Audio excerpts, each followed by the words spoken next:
Okay, so let us begin. We are happy to have Tsai from University California, Irvine, and he's going to talk about probing reheating cosmology with dark sector searches, cosmic milli-charge background. And I will maybe send you a reminder when 5 minutes are left. Yeah, thank you very much. So it's a great opportunity. Thanks a lot for the invitation, for this great opportunity to present this topic. And this is a very interesting topic that can be applied to several different dark sector searches. But cosmic milli-charge background is one of the most simple as well as interesting target for our searches. And please interrupt me anytime if you have any questions. And yeah, if it's a short question, I will try to address it right away. So here is a summary of important explorations in particle physics. And as you can see on the plot is a little bit busy, but on the y-axis, it's probing the coupling strength of the particle coupled to the standard model particle. And if you go to the high energy frontier, you can probe a lot of the exciting high energy theory, fundamental high energy theory. And in the intensity frontier, we have discovered neutrino. And at the precision frontier, considering space mission and quantum sensor, we can further explore also the small coupling regime. And this small coupling regime includes things like neutrino, dark matter, and gravity. And a lot of the exciting activities are to explore these small coupling regime, which are called elusive universe. And both the energy, intensity, and precision frontier, all three frontiers, are all very important in our exploration. And I will actually talk about all of them today in the talk. But first, I will focus on the energy and intensity frontier. And so that's one of the big kind of direction. Another direction that is very exciting is how can we use particle physics to study cosmology? It's similar to the idea of once we discover neutrino, we use the reactor and all the other accelerator to understand the property of the neutrino. And after we understand the property of neutrino, we can use the neutrino to understand cosmology. Similarly, today I will show you why when we search for, if we can have a strong search for milli-charge particle, we can in turn use that to probe reheating cosmology, which is very difficult to study in any other ways. Okay, so that's the big picture. So let's get into the specific. So today we will be talking about the milli-charge particle. Milli-charge particle is a particle currently that's called chi with some specific mass and electric charge. And the electric charge a lot of time is presented as epsilon. Epsilon is equals to Q chi over E is the fraction of the charge or the small charge. Sometimes I will also denote the milli-charge particle as small q chi. So sometimes it's capital Q chi divided by E, and this epsilon sometimes is represented with non-capitalized Q chi in this talk, because epsilon can also mean kinetic mixing, so there's sometimes some confusion. So I will use either epsilon or small q chi in this talk exchangeably. And the study of milli-charge particle is related to the long-standing question: is electric charge quantized to what unit and why? And there is also novel connection to monopoles that we can explore. And the usual connection here is that the fundamental electric charge QE times the fundamental magnetic charge Qm should be proportional to a constant. And that's the Dirac quantization we can derive from quantum field theory. So there can be non-trivial connection between meaty charged particle, fractionally charged particle, and monopoles. And because of this connection, this is also a generic prediction of string theory. Sorry, this is not strong theory. This should be string theory. String theory. Typo. Meaty charged particle is a generic prediction of string theory because in string theory, there is a prediction of large magnetic monopole, large magnetic charge magnetic monopole. And because of the Dirac quantization, it will also predict a fractional or small charge, the meaty charged particle states. So that's a generic prediction of string theory. These type of some meaty charged particle can also be a product of grand unification theory, which we will talk about a little bit more in the following slides, through kinetic mixing. So you can also have meaty charged particle from kinetic mixing.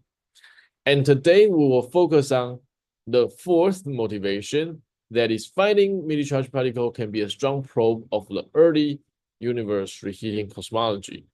This is a new motivation that we added to the many strong theoretical motivation for meaty charged particle. And I'm working on a planned review for the progress in particle physics and nuclear physics, PPMP.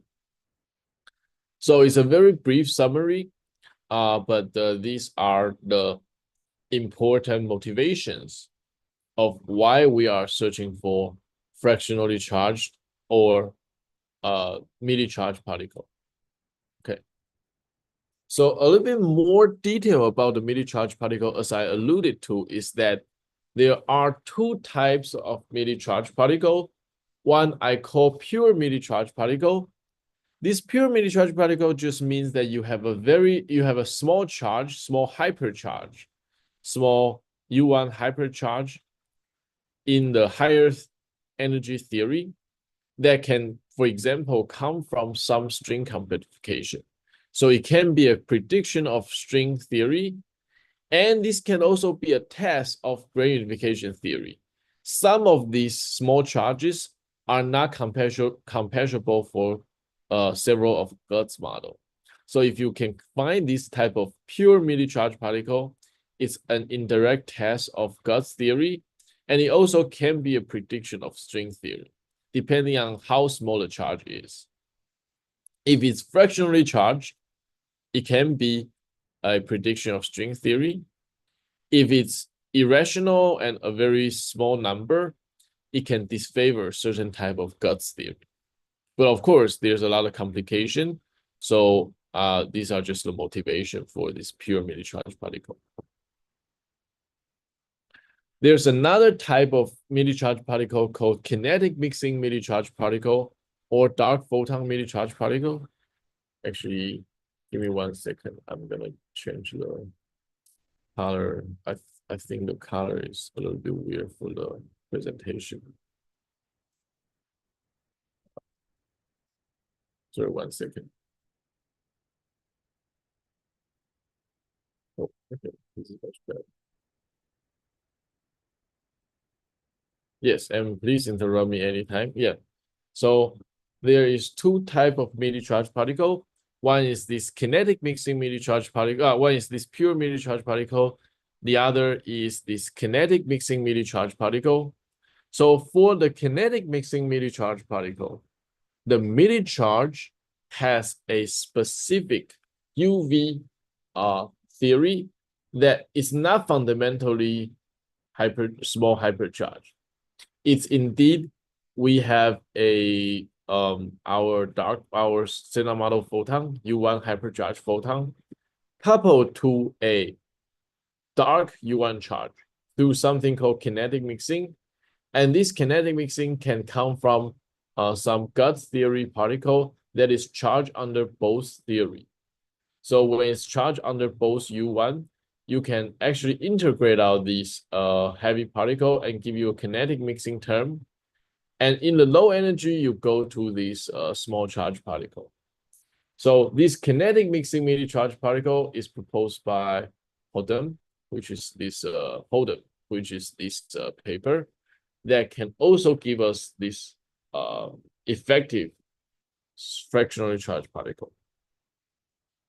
So it is very important to find this type of media charge or small charge particle, but also it's very important to try to distinguish which type of media charge particle it is, whether it's a pure one or the kinetic mixing one, because there are a lot of theoretical motivations. Okay. Good. So let me continue. Actually, is there any questions so far? I'll stay here. No, I don't see any questions from the audience. Awesome. Yes, please interrupt me anytime if you have any question. So the ultimate motivation for today is to probe the reheating cosmology. So the inflation and reheating cosmology. And here I will have one slide to explain what is reheating and inflation in our picture. So we will consider this kind of very simple picture. Inflation is a period of time that the universe is expanding exponentially, pushed by this inflaton. So the inflaton pushed the universe to expand exponentially. And after this fast expansion, the universe is basically empty. And it's basically living close to vacuum, and the universe is empty and very flat. But after that, there's a period of time called reheating. Reheating is the time that the inflatons decay into stellar model particles. And after this reheating, there will be a thermal equilibrium state. And later on, the universe further evolved into what we have today.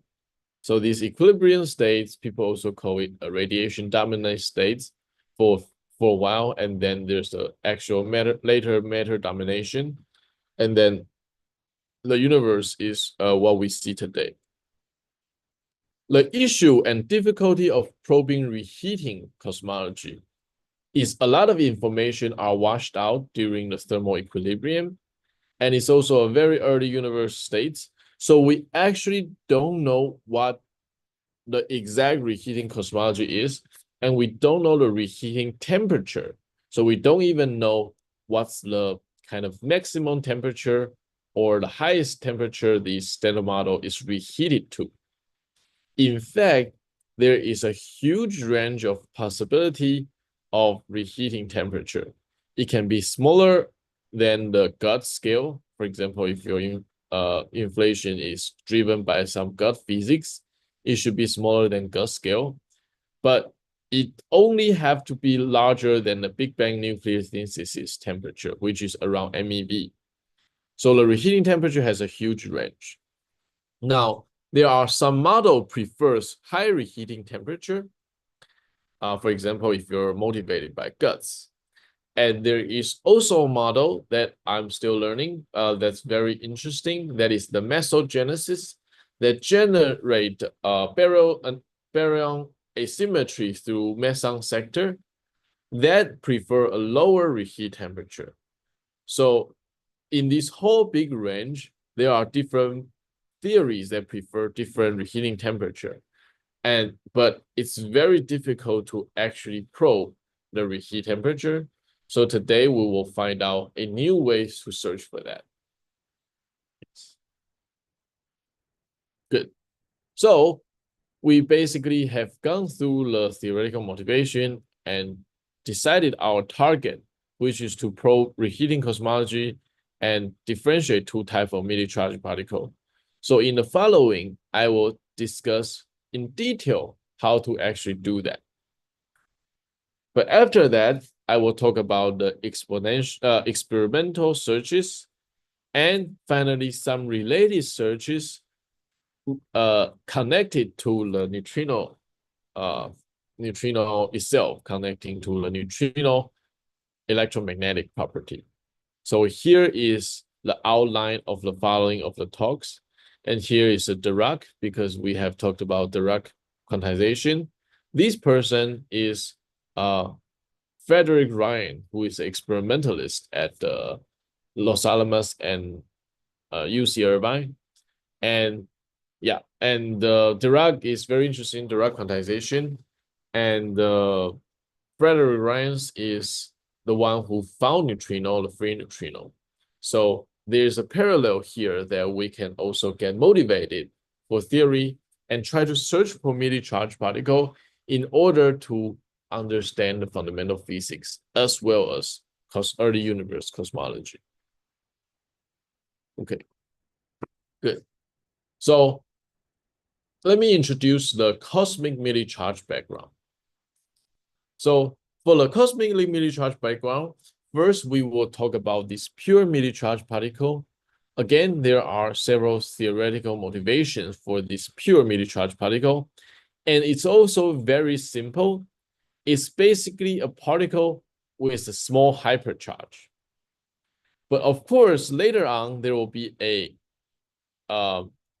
electroweak symmetry breaking, and this hypercharge will become a coupling to the photon and Z. So the chi particle is charged under both photon and the Z particle. It's coupled to both photon and Z particle, just like muon or electron, but with a small charge with this, because it's dictated by this small epsilon prime parameter. Okay. So the consequence of this mealy charged particle is that it will be easily overproduced to more than the observed amount of dark matter. So you will easily produce too much of this mealy charged particle in the early universe that it will actually be more than the dark matter amount, very likely to be more than the dark matter amount. As I will show you in the later slides about the parameter which will be overproduced. And the overproduction is very simple. These processes will happen in the early universe. For example, when you have the photon coupling, the standard model particle will annihilate into the mealy charged particle. And of course, there's also a reverse process. But at some point, this reverse process will become not effective. So then this chi particle will have the relic abundance that can potentially be too much for the dark matter abundance. So that's why I call it cosmic mealy charged background, because these things are produced irreducibly, because you cannot turn off this electromagnetic coupling. Whenever you have a lot of standard model particles, they are very hot in high temperature, this process will be turned on. And of course, there's also a reverse process, but eventually the reverse process will become ineffective. So we are left with the cosmic mealy charged background. Okay. Any questions so far? Okay.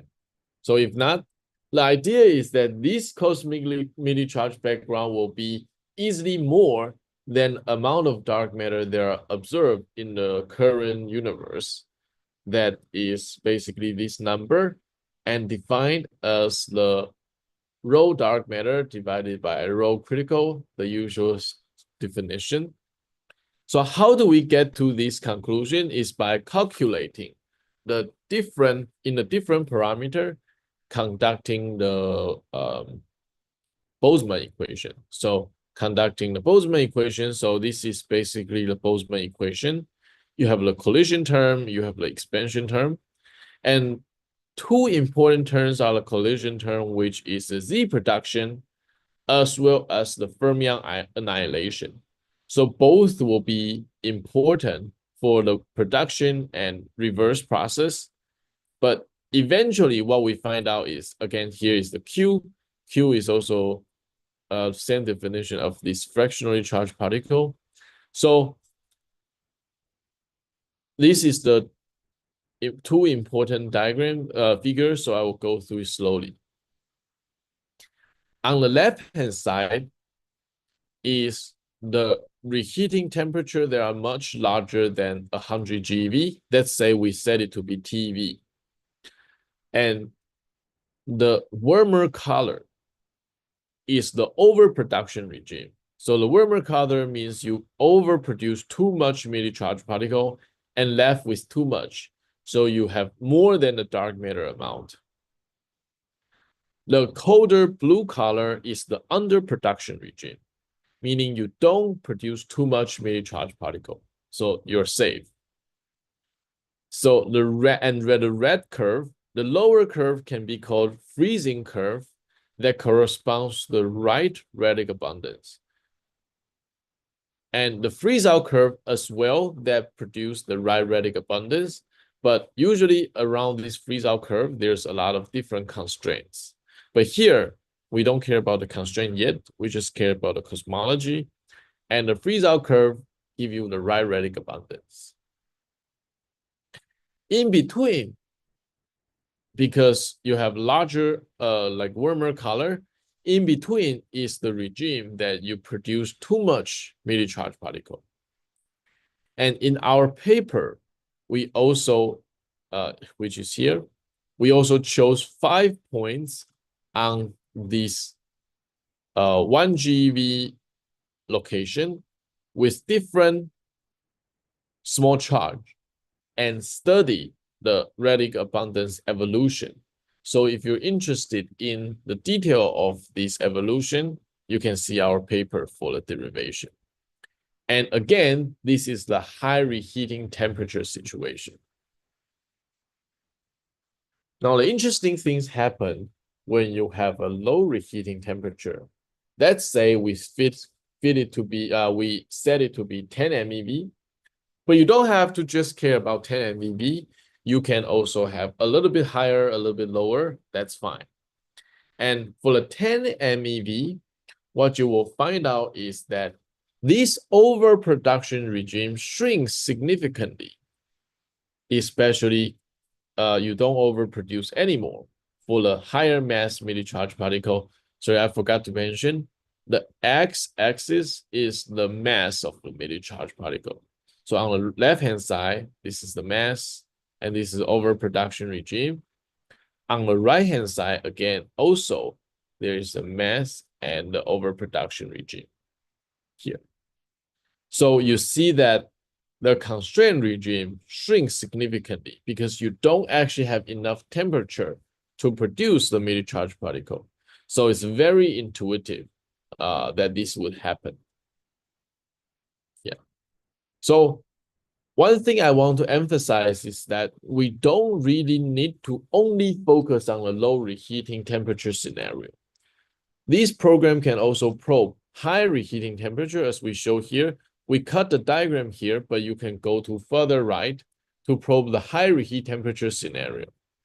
The reason why we focus here is because this is where a lot of the accelerator experiments as well as direct detection experiments are happening. That's why we focus on this MeV to GeV or 100 GeV regime. But there's no limit to go to higher reheating temperature. And the future collider will be very important to probe the higher reheating temperature using this kind of studies. Okay, any questions for now? If not, yeah, go ahead. Okay, yeah, please interrupt me. So if you have any question. So here is the summary of this type of pure immediately charged particle. So here I plot the curve with different color, which corresponds to different reheat temperature, starting from the lowest one that we consider, that is about 5 MeV. You can push the 5 MeV curve further down to, let's say, 2 or 3 MeV. That's where people draw the line of the minimal reheating, that's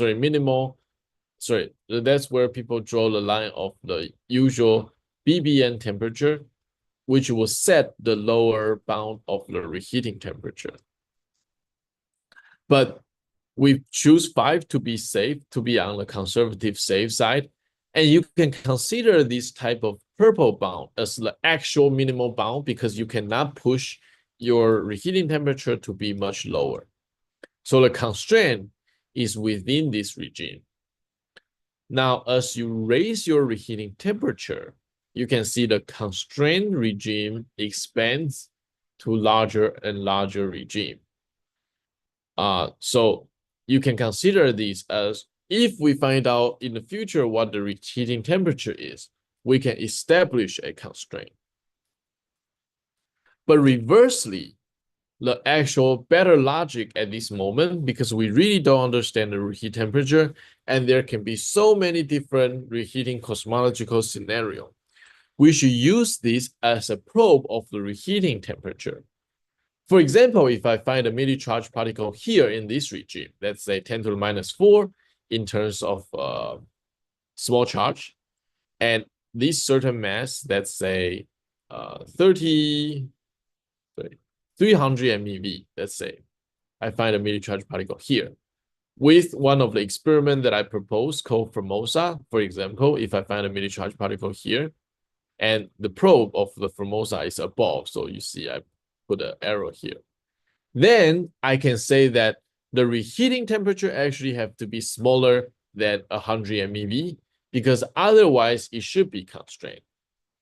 So reversely, you can view this as a constraint, but more logically, it should be viewed as a probe of reheating temperature, because if you find a meaty charged particle here, you will say the reheating temperature has to be smaller than 100 MeV. So this is why we can use the meaty charged particle as a probe for reheat temperature. Okay, good. So here is just some summary, and there are also some previous study. And the purple bound, as I want to emphasize, is you can consider as this as the actual constraint. And the constraint actually also covers the supernova constraint. So it's a very interesting new constraint that we derive. And in fact, this constraint is a little bit larger than what I show here. It's actually this regime is the full constraint because the CMB will actually provide additional constraint that is 0.4% of the meaty charged particle. So you can see this regime is a little bit larger than this regime because this regime, we only plot the over density, and this regime will also consider the CMB constraint. And the CMB constraint affect the upper part of this regime. So you can see this covers the whole regime and fill in these these slides of available parameter. So this kind of covers the whole regime. That is the supernova and the low mass meaty charged particle. Again, this depends on the reheating temperature. Okay, so that was for the pure meaty charged particle. How about the kinetic mixing meaty charged particle? It's a different story, but there are similarities. So let me go through very quickly what is the kinetic mixing meaty charged particle here. So the kinetic mixing meaty charged particle, as I mentioned, you will have the integration of the heavy exotic particle to give you this kinetic mixing term. It's called kinetic mixing because it's a mixing between the kinetic terms of the dark photon with our dark photon, with our hypercharged gauge boson, which is this B. B is the U1Y hypercharged boson, which is massless, coupled to the dark photon, which is B prime. And usually for this kind of kinetic mixing meaty charged particle, if you want to have a pure actual meaty charged particle phenomenologically, this B prime has to be massless. So the B prime is unbroken. And the dark U1 that give you the B prime gauge boson is unbroken. And if you rediagonalize everything and you can find out your dark photon is actually decoupled, and you're left with this meaty charged particle phenomenological Lagrangian. So this is what a midi-charged particle is. Now, during the inflation, again, you will overproduce you can produce a lot of these a lot of these midi-charged particles through the dark photon coupling, to the photon coupling. Oh, by the way, once you do this rotation, the dark photon will be decoupled from the standard model particle, but the dark photon is still coupled to the chi particle. So in the inflation, after the inflation, once the reheating happens, the standard model particle can annihilate into the midi-charged particle, and it doesn't directly couple to the dark photon, but the midi-charged particle will then annihilate into the dark photon. So now you will populate these massless dark photon states. So now the midi-charged particle itself does not cause cosmological problem, but the dark photon will, because the dark photon will be indirectly produced through the standard model annihilation. Yes. And again, here are some of the previous considerations for this phenomenon. And the upshot is this massless dark photon will induce cosmological constraints because of the Big Bang nucleosynthesis as well as CMB observation. So here is the situation of the parameter. Again, y-axis is the fraction of the charge. And here I plot again different reheating temperature ranging from 5 MeV to 10 MeV to 100 MeV to more than 1 GeV, which is the red curve. And within this is the constraint regime. And now again, since we already went through this, if we find a midi-charged particle here in this start point, which again is chosen to be around 10 to the minus 4 charge and about 300 MeV or 400 MeV midi-charged particle that I can find with one of these experiments that I proposed, for example, Formosa. Then I can again probe the reheating temperature to be smaller than 100 MeV. So again, this is a way to study reheating cosmology.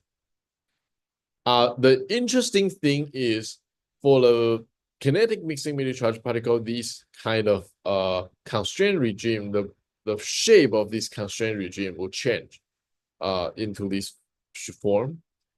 And also, it doesn't go to the higher mass currently. There's a degeneracy once you go to about more than 1 GeV. This is the curve you get. So even if your reheat temperature is 10 to the 16 GeV, it's still this curve.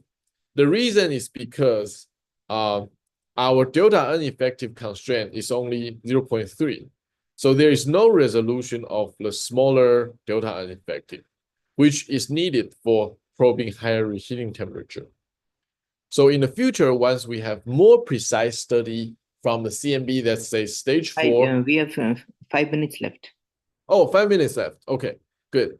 So yeah, it's perfect timing. So in the future, if we have more higher temperature, sorry, if we have more precise study of the CMB, then we can extend to the higher mass or higher reheating temperature.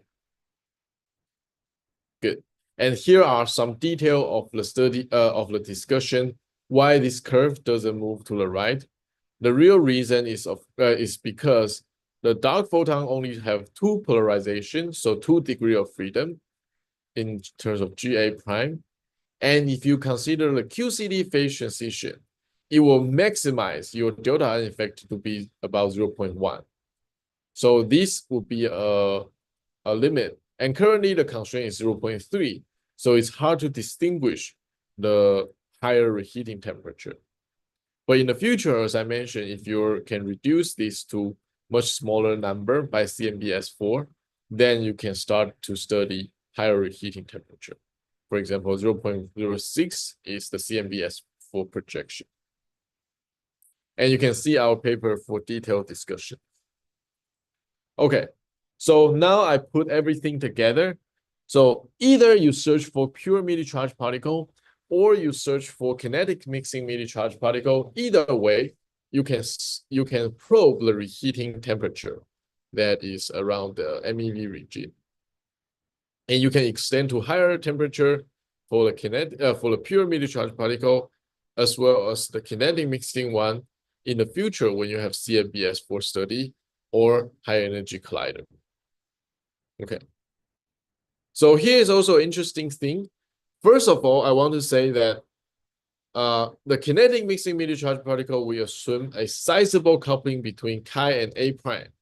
So you can reduce this dark sector coupling to try to go from the right side to the left side. So it seems there is an interpolation between these two meaty charged particles, but this is not necessarily true because in some situation you cannot continue to tune down this GD to go from this dark sector coupling to go from the right side to the left side.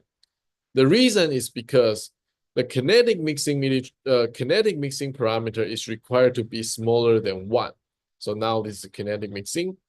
So when your charge is large enough, your Q is large enough, you cannot continue to tune down the GD because Q is the small charge is in terms of the kinetic mixing times the dark sector coupling. Basically, the small charge is the kinetic mixing parameter times the dark sector coupling. So when your Q is large enough, you cannot say my GD, let me tune the GD to be close to 0 to go from the right side to the left side because I need to keep a large enough Q chi. So because of that, we actually determine a parameter which the meaty charged particle can be distinguished between the pure one and the kinetic mixing one in order to tell whether it's more motivated by string theory or motivated by gut theory. And that curve is this yellow curve. Above this yellow curve, in principle, you can distinguish between pure meaty charged particle and kinetic mixing meaty charged particle. In fact, if we find a meaty charged particle above this purple curve, it's preferred to be a pure meaty charged particle, and thus you can find string theory. Even though we don't find it yet, this is a regime that the string theory meaty charged particle is motivated. Reversely, this green star is where the kinetic mixing meaty charged particle is preferred. And the yellow star is you can probe in reheating cosmology, and there are purple star in the future. You can also probe the higher reheating temperature with different study. So in our paper, we have discussion of all these different regimes. There are different motivation. It's a little bit complicated, so you can read the paper for these more detailed and subtle studies. And our study can be extended to other BSM study like axions or other stuff. But meaty charged particle is the cleanest because the production is so simple. And unlike axion, which the production is from misalignment, meaty charged particle is just from electromagnetic property. So it's going to be irreducible. Similar to actually graviton, because if you have gravitational or any other gravitational coupling, you can also have similar type of phenomenology. Okay, so in the final few minutes, let me just say that in the energy and intensity frontier, you can really search for this type of meaty charged particle. The reason why I say energy plus intensity frontier is because in the past, we usually only study this type of small coupling particle like neutrino and meaty charge in the fixed target. But recently, we found out that you can also study this in the collider forward regime because there's a lot of meson produced and there are a lot of dark sector particle produced. So you can study them in the forward regime, like meaty charged particle, dark photon, axion, meaty charged particle, I already mentioned, and chi generally dark matter, as well as neutrinos. And here are many different search for meaty charged particle. As I said, you can study it in the fixed target, new mean target, in the atlas, production in the atlas. You can study it through scattering study in microboon dune detector. And also you can use dedicated detector to study midi-charged particle, as well as many other interesting dark sector model. For example, the model that I proposed, that's called elder dark matter, or other kind of dark sector or dark neutrino sector. So there is a lot of exciting things to study in the intensity plus energy frontier. And I will not go into too much detail, but you can study the midi-charged particle through scattering with the electron or scintillation with the plastic scintillator. And there is a lot of different proposals that I'm acting as the lead theorist for this upcoming 3 experiment, that is Formosa, LensMQ, and LongQuest. They can all be used to study midi-charged particle with different type of charge as well as mass. And here I just summarize all of these probes, so you can do it in Los Alamos, which I'm currently working on. We have a proposal on arXiv, and we're also working on the study in Fermilab as well as SHIP, and also at JPark. This is already published by an experimentalist in JPark and Korea, that you can also search for mini-charged particle in JPark. So there are many exciting development and a lot of students involved in this project. And we also just received funding for 2024 to study a lot of this mini-charged particle installation. So one thing about Formosa is in the forward region of the atlas, and you can really have a strong sensitivity because you're at the intersection of both high energy and high intensity. So it's a very exciting time to study this kind of mini-charged particle through Formosa and many other experiments. And Formosa is also an ancient name of Taiwan. That's why I really like this name. Yes. You can also study the mini-charge production in the cosmic ray as well as CMS. So there's a lot of different ways to study this fractionally charged or midi-charged particle, and with a lot of theoretical motivation. So I don't think I have enough time now, so I will just mention the related study you can do for neutrino. You can also produce a lot of high energy neutrino in this collider fold regime. And Phaser New is one experiment that are already studying this high energy neutrino. But these have extremely important consequence, because you can also study the prompt atmospheric neutrino background in the forward regime, as well as the cosmic muon access puzzle.